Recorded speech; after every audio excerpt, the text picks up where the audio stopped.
Thank you very much, Carol, and good afternoon, colleagues. Thank you for coming back.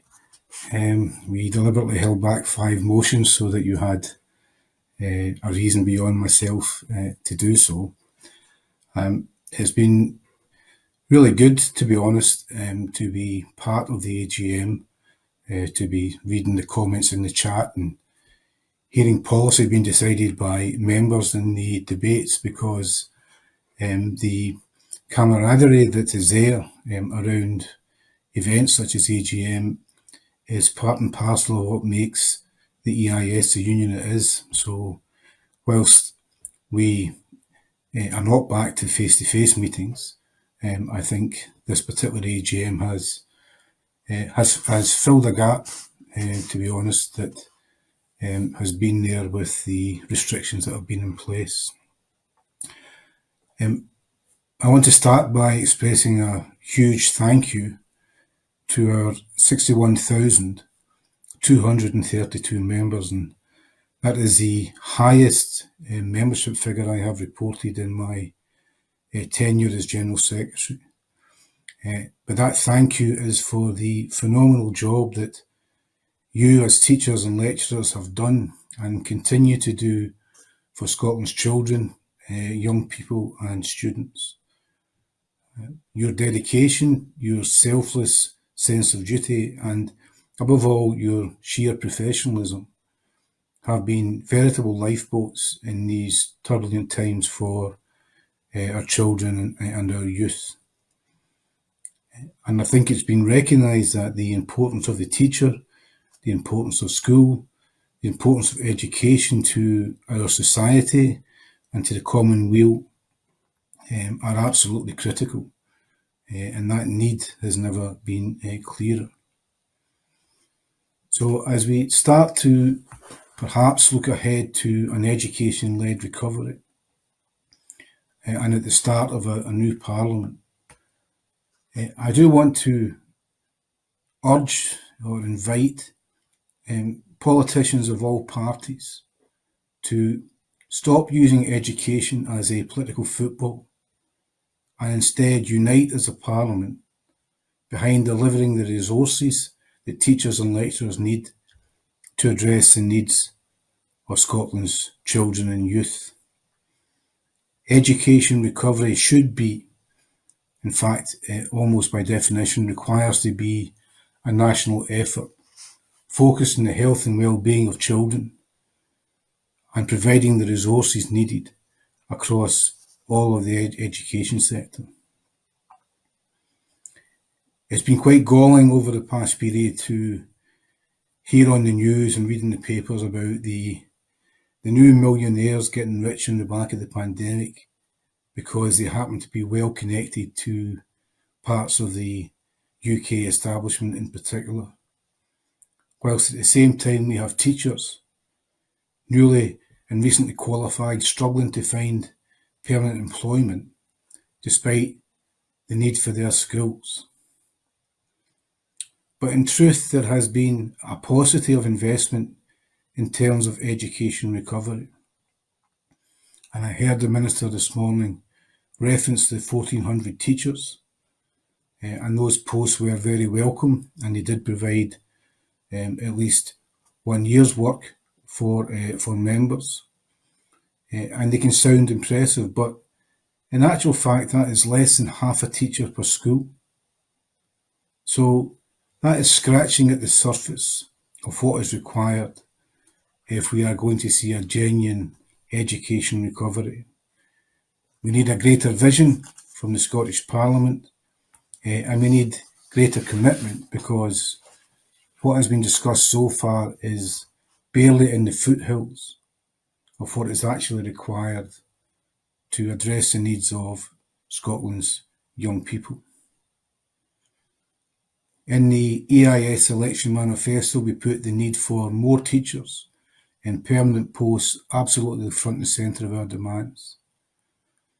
And it's perhaps a measure of our success that all the political parties, to one degree or another, committed to additional teacher numbers. We now need to see that delivered and delivered quickly. And in the process, we need to end the scandal of 1 in 10 teachers being on temporary contracts or worse, on 0 hours supply lists.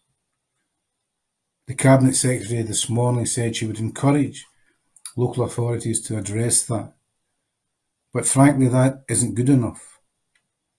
We need regulation to make it happen. And if the CabSec needs advice on how to do that, well, immediately moving to class sizes of 20 in P1 to P3 would create the permanent posts needed. Or if that is a step too far, perhaps simply requiring by statute or protecting by statute the role of teachers in nursery would do the same. But we do need that direction, ring fencing regulation to make sure that these posts do become permanent. The CabSec said progress had been made in relation to class size reductions, but in truth that's not the case. Pupil-teacher ratios have been stagnant for the past few years, and even those figures have been enhanced through attainment challenge funding, again often leading to temporary posts rather than permanent posts. So we do need to challenge Scottish Government and challenge the Parliament, I believe, to deliver on those manifesto promises. As Kevin Courtney alluded to yesterday, politicians are very good at talking big and delivering small. Well, Scotland's children and students can't afford that approach. COVID-19 has had a devastating impact, exacerbating already deep inequalities in our society that we should rightly, as a nation, be ashamed of. And we need to be serious, as a society, as a nation, in addressing that challenge. So we need to see much more commitment, much more determination, and much greater resource coming from the Scottish Parliament.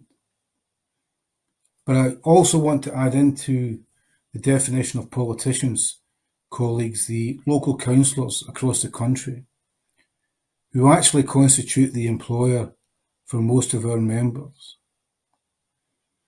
COSLA's report card over this past year would certainly read, could do better, although I hasten to add, I'm sure no teacher writes that any longer. But we only have to look at the treatment of supply teachers as one example of where they have failed. In the lockdown period post-Christmas, we had to fight tooth and nail simply to get supply teachers some level of protection by being offered posts, when the default should have been that they were given the equivalent of a furlough payment given the circumstances. Why is it that one local authority allows pregnant staff to work from home and another says no to it? Why does one local authority provide CO2 monitors to check airflow in schools because of the critical role of ventilation, and another council carps about the cost of doing so? Teachers across the country do the same job, and they should have equal treatment from their employers. And I'm very mindful that next year we will see local elections for councils across the country. And as local associations and as a national body, we have to look at how we campaign around those elections to secure the local improvements and the greater consistency of best practice across the 32 councils.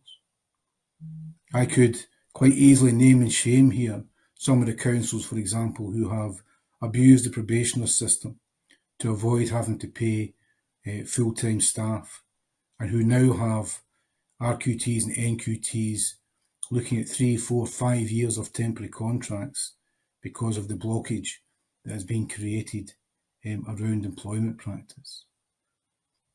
Or the local authorities who talk a good game around addressing workload, but apply minimal staffing standards wherever and whenever possible. And we should remember, colleagues, that COSLA is part of our tripartite SNCT. And frankly, they are often a greater stumbling block in negotiations than Scottish Government. The current COSLA offer amounts to 1.2% if it was applied as a universal increase. That simply isn't good enough. And between Scottish Government and COSLA, we want to see a vastly improved pay offer coming forward in the next few weeks. Value education, value teachers was not a one-off slogan, colleagues. It was meant to be an abiding mantra for how Scottish education works. And we need to see that addressed in terms of proper recognition of the absolutely huge sacrifice that teachers have made over the course of this pandemic to maintain education. Colleagues, I thanked members generally there in terms of the huge effort that's been made in the past year, but I do want to perhaps single out a smaller group for particular thanks, and that is the activists who have been the school reps and the branch reps, the early secretaries, the branch secretaries, our health and safety reps, our equality reps, our learning reps, and so on. Because the tireless altruism of these colleagues in working on behalf of other members in their establishments, it's what makes us the EIS, and it's what allows us to support and organise members into an effective collective voice, because trade unionism is about collective voice and collective action and standing together in solidarity.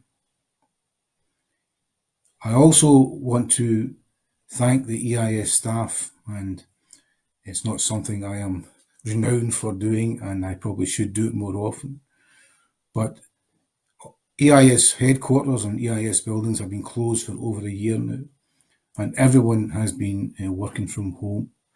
But despite some of the challenges around that, I think our staff members have continued to deliver sterling service for our members.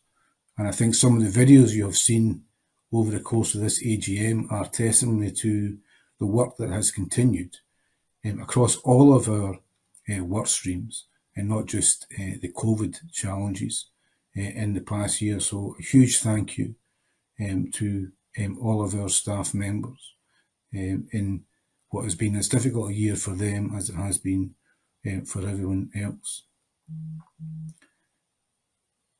Colleagues, I want to just take a moment to pay particular tribute to the campaign of FILA around the defence of lecture professionalism, and within that campaign to perhaps cite out for particular commendation the members at Forth Valley College for their sustained industrial action on the same key principle of defending the professionalism of lecturers. Colleagues within Forth Valley College took 12 days of strike action in their local dispute and also supported the national dispute. And if we could have a virtual round of applause for their courageous stand, I would encourage you to do so now, because they represent the very best values of that collective trade union action that I cited, taking action as a group in defence of those who were effectively fired and rehired on poorer conditions. So my commendation to both FILA and to Forth Valley College in particular. And the FILA action is indicative of the fact, colleagues, that as a trade union, the EIS is not afraid to flex its industrial muscle when it is required. But we do prefer constructive engagement, and I welcome the social partnership approach which applies, generally speaking, in Scotland. We don't always reach agreement, and sometimes even the process of being in discussion leaves you open to misinterpretation.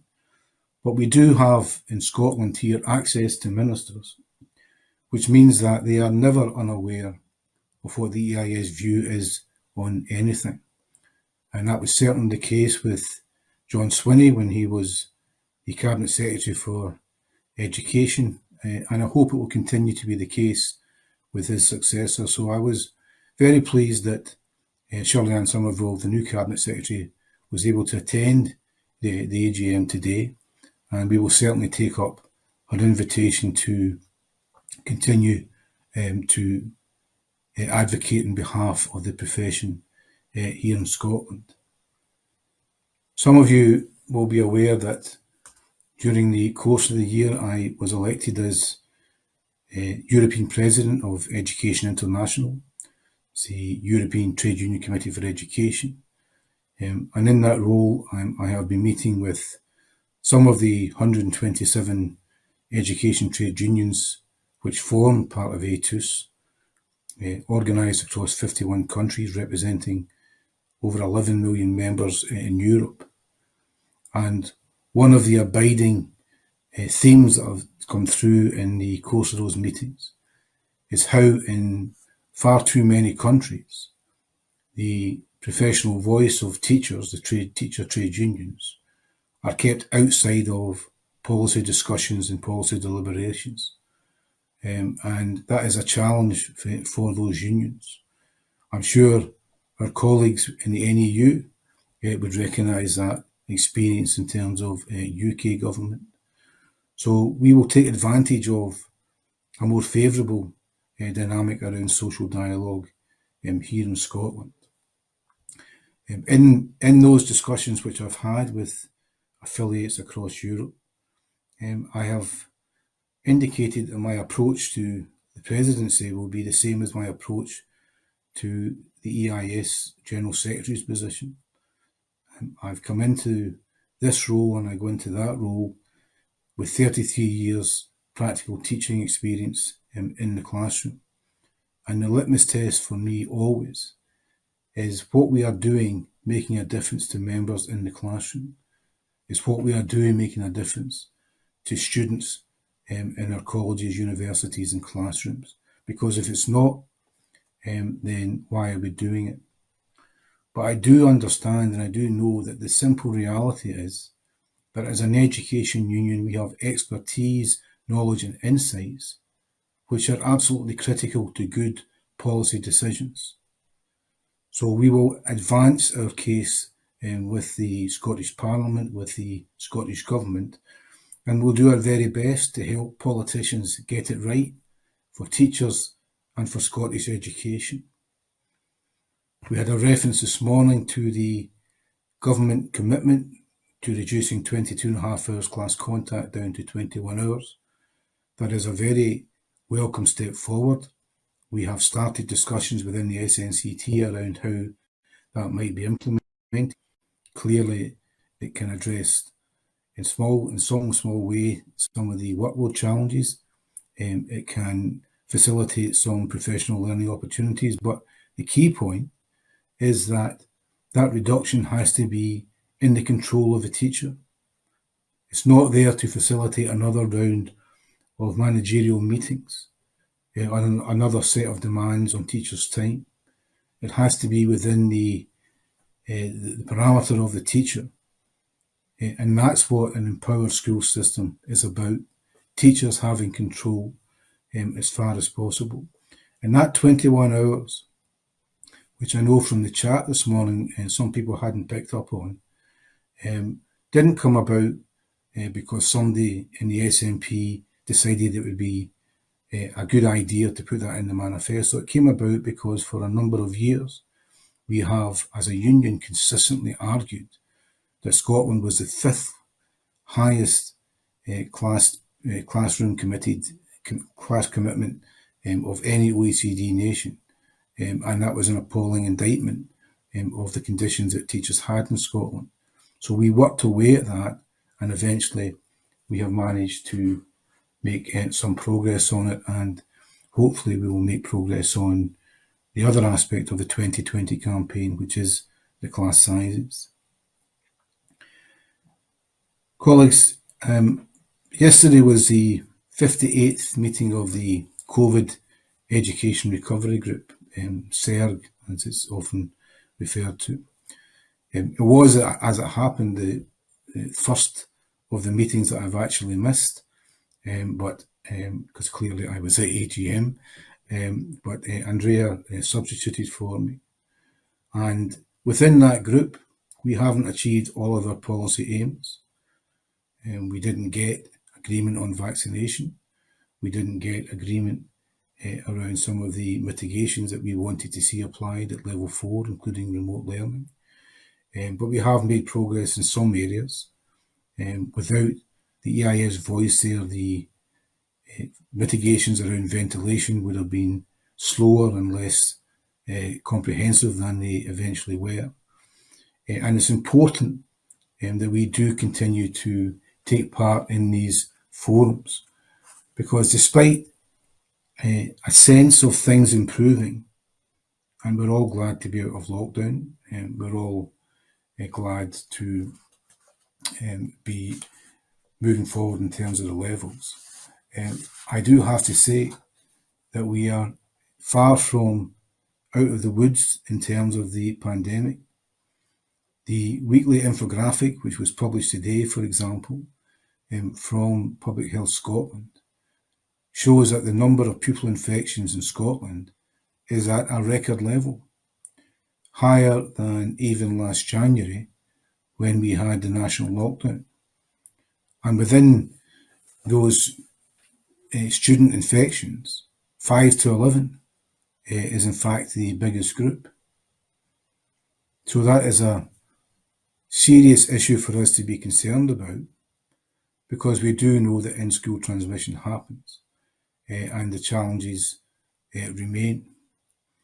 Now, Public Health Scotland would caveat those figures by saying more testing has been done and therefore more asymptomatic cases have been picked up, and there's an element of truth in that. But I cite the figure simply to emphasise that we need to absolutely stay on guard and continue to press for caution via the challenge of COVID and all its variations.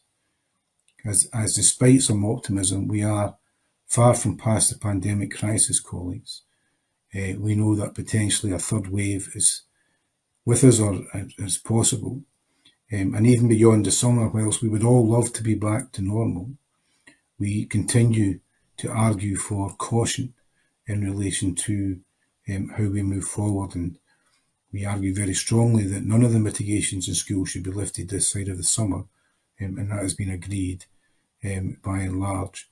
And we will continue to make sure that we are monitoring the situation with regard to the pandemic and considering what requires to continue to be done to keep schools and school staff members as safe as possible. Another important group that we have been involved in, colleagues, has been the NQ 2021 group. And I'd like to take a moment to clarify some potential misperceptions around our involvement in this group. I'm saying take a moment. I could frankly speak all afternoon in relation to this, and I'm sure you wouldn't want that, but I do want to make some key points. There is clearly a significant challenge in delivering the ACM with a 3-month lockdown having happened and having compressed significantly the time available for production of evidence. At the moment across the country, and those of you who are in secondary will be well aware of this, teachers and pupils are working flat out to get to an end point in terms of provisional grades to facilitate the accreditation of student learning across this year. When we went into the NQ 2021 group, the key issue for the EIS, after last year's algorithmic debacle, which we warned against repeatedly last year, the key issue has been to insist that professional judgment should be at the centre of the model. And we argue that because, as a teacher trade union, we have complete confidence and absolute trust in teachers and our members to exercise that role. We also argued that it was for schools and teachers to decide what was appropriate evidence upon which to base professional judgment. We argued there was no need to run full prelim style assessments, and that we should guard against the idea of one-off high-stakes events. And that all of that was actually agreed as the parameters for the ACM.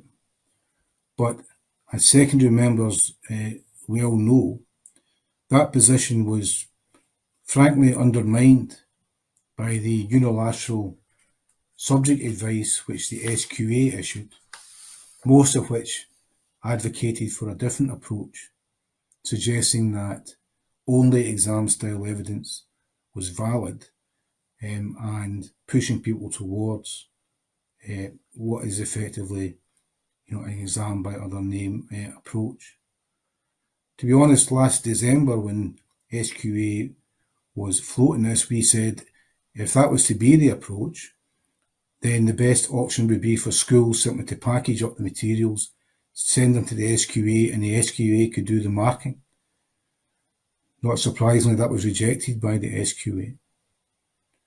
We also argued last November, December, that S4 pupils should be allowed to progress to S5, as 94% of them do, without the need for formal qualifications, so that the workload pressure could be reduced and more time allowed for education recovery in terms of teaching and learning.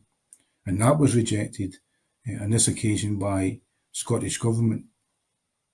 We are still arguing that universities need to lessen their demands around conditional offers so as not to disadvantage pupils. But that hasn't been taken up. I saw a case reported in the news of a student who had a conditional offer based on 5 A's and got 4 A's and a B, and the offer was withdrawn, which is a complete and utter nonsense.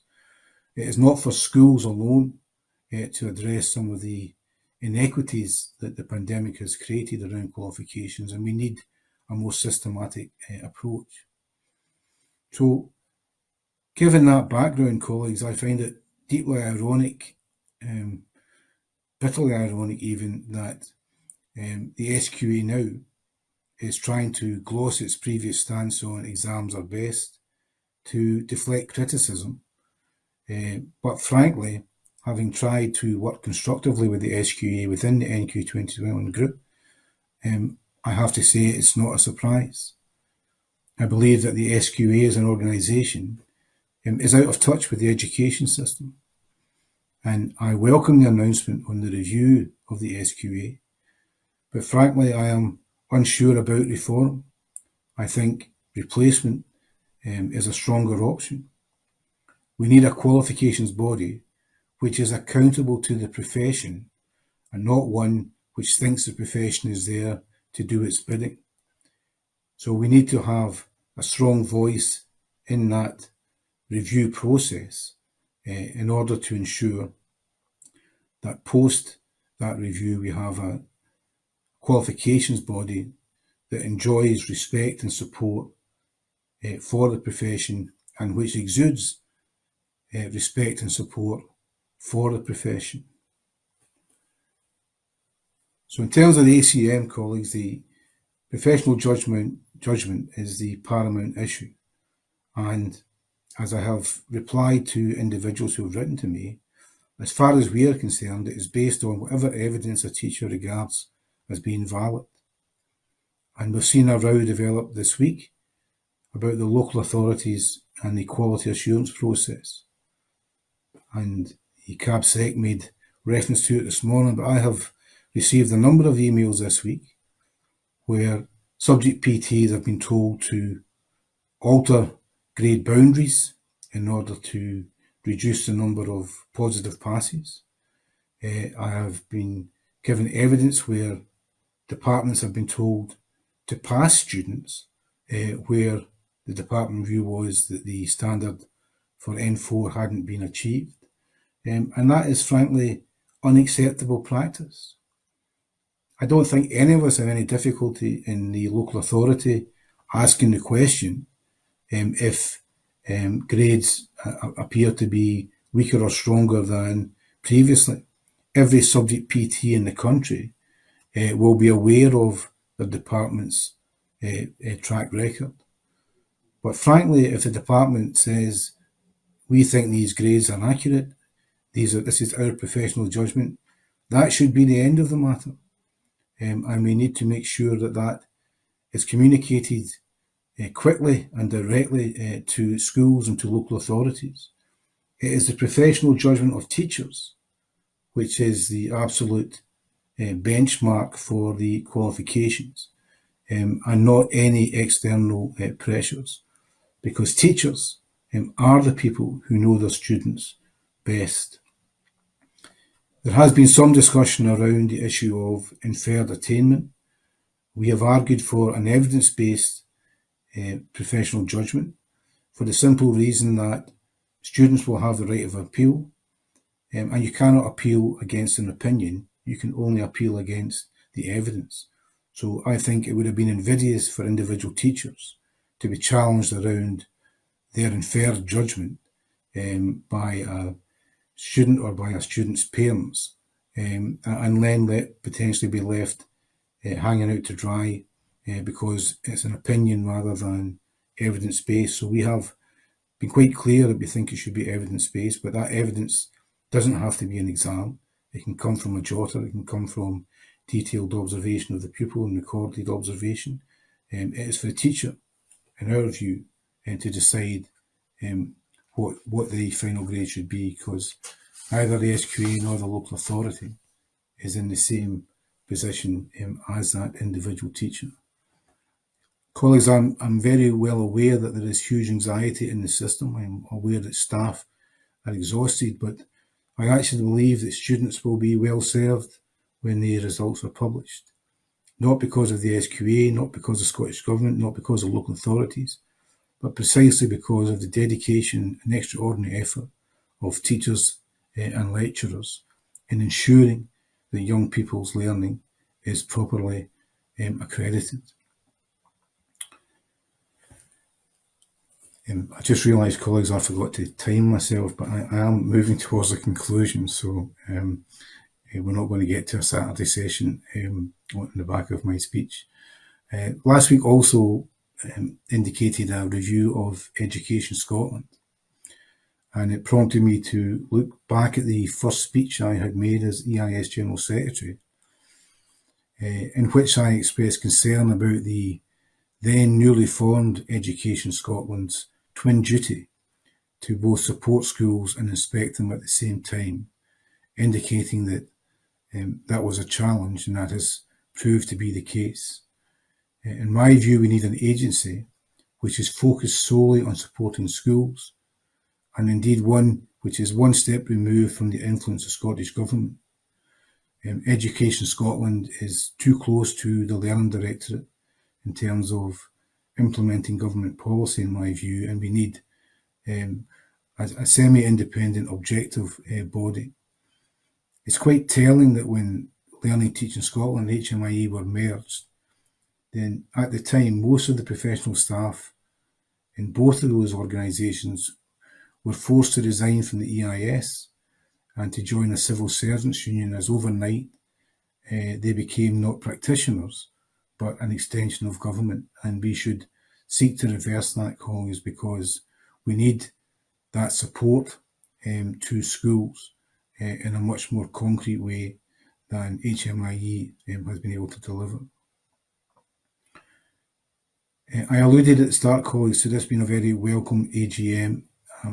I've enjoyed the debate and the discussion. That's critical to our identity as a member-led union.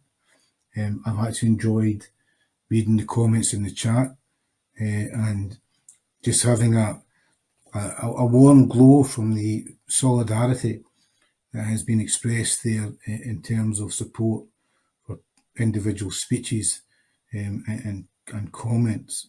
It's something that I have certainly missed working from home. A Zoom call is as close as I've been to engaging with members, and I really do look forward to a time when we're able to meet again in face-to-face discussions and enjoy some of the collegiate ambience that is the EIS in practice. I want to draw my remarks to a close with Just a brief reference, colleague, to this being our 175th AGM, because being online has been somewhat understated. Next school session will be our 175th anniversary year, the Institute having been formed in September of 1847. That is a very significant milestone, colleagues. We are the oldest national teachers' organisation in the world, and we will be celebrating the event in a number of ways over the course of the year. But I want to finish by quoting from this book, which is the sole written history of the early years of the EIS. And in fact, I think this is the sole copy left, so I've been told to look after it. But it's written by A.J. Belford, and it's a Centenary Handbook of the EIS. And in the paper, he describes the year 1847 in the following terms. 1847, a year when men and women were suffering and brooding, when wild passions were fermenting under a peaceful exterior. Politicians and statesmen failed to gauge the destitution and despair of the population. In vain the plaintive voices and wasted forms of people appealed to despots and monarchs. Hardly had 1848 opened when the streets of Europe were streaming with blood.